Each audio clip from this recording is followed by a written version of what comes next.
the fact that the Prime Minister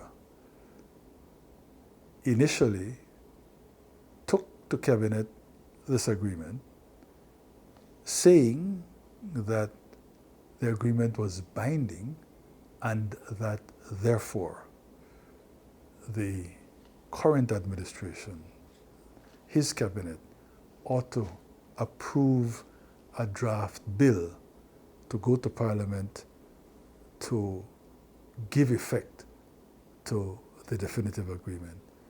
That's a whole new ball of wax.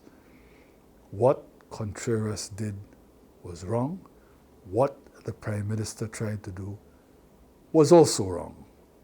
There is no way under the sun the Prime Minister can justify taking this agreement, which one of his ministers picturesquely described as UDP fecal matter, but wanting to embrace it, to cover himself with that same fecal matter, and actually go to Parliament to get legislation to give effect to the fecal matter. In terms of the motives of the Prime Minister for wanting to push forward with something that was clearly illegal, I'm not going to speculate.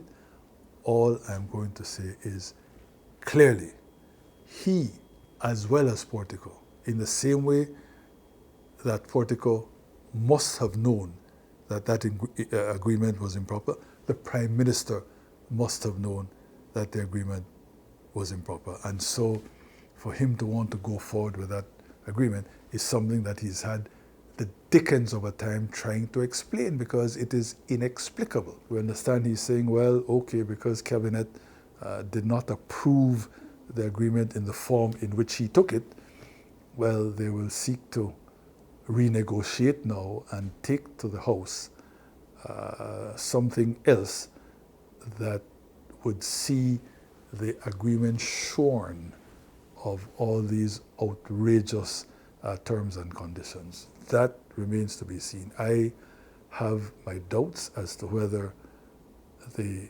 administration will succeed with that. I do wonder how it is that the Prime Minister can dispatch Chris Coy and Anthony Marler to go to Royal Caribbean to ask them to agree to a renegotiated agreement, to a renegotiated position. First of all, the definitive agreement was not with Royal Caribbean, it was with Portico.